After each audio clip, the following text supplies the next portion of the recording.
I missed one of my favorite holidays last Sunday. I knew I was a Sunday ahead of me.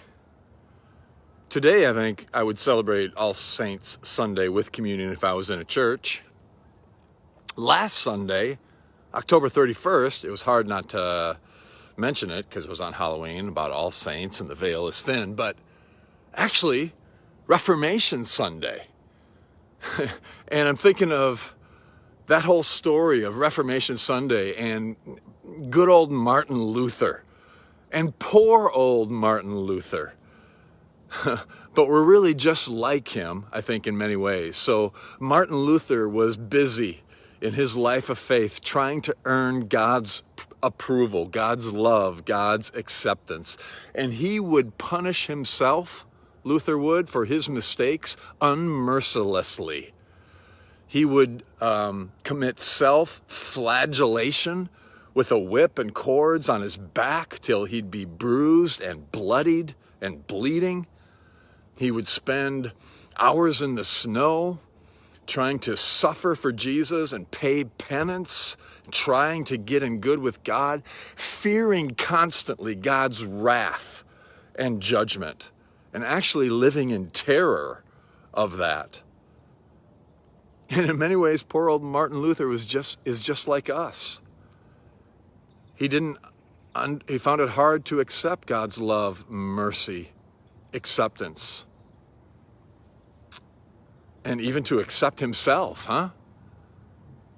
But everything changed for him, and everything can change for us when God's love breaks through, when God's grace breaks through, and when we get an experience of God's grace.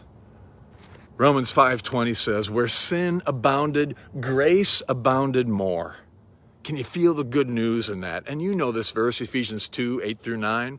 It's by grace we've been saved through faith. And this is not even of ourselves. It's a gift of God, so no one can boast.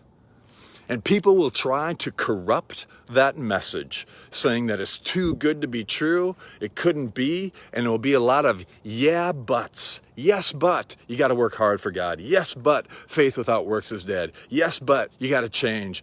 We don't have to change in order for God to love us. We let God love us, and then we change. That's one of the secrets of life. And I think the fact that we can't accept ourselves or accept God's love, grace, and forgiveness is one of the reasons we suffer so mentally and even spiritually. You know that quote by Blaise Pascal. He says, all of humanity's problems stem from man's or woman's inability to sit quietly in a room alone. Because all those thoughts go, all the self-condemnation, all the things we've done or should have done or couldn't do, and just guilt and shame and until grace breaks through. So can you accept the fact that you're accepted? And in the darkness, grace breaks through. I'm going to share with you a quote by Paul Tillich, one of my favorites on grace. Sometimes at that moment, a wave of light breaks in to our darkness.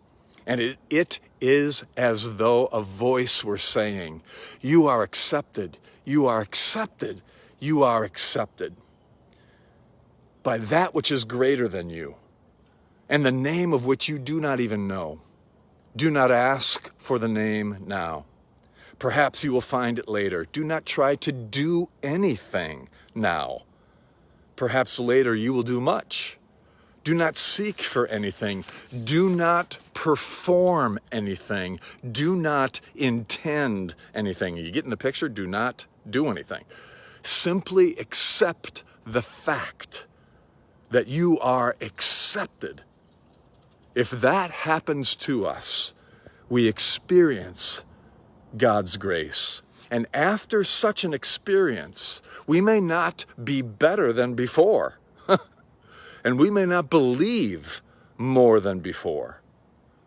But everything is transformed. I've experienced that in my own life, and my hope and intention and prayer for you today is that you will as well accept the fact that you're accepted. This is grace. Thanks be to God in Christ, Until next time, may you live all the days of your life.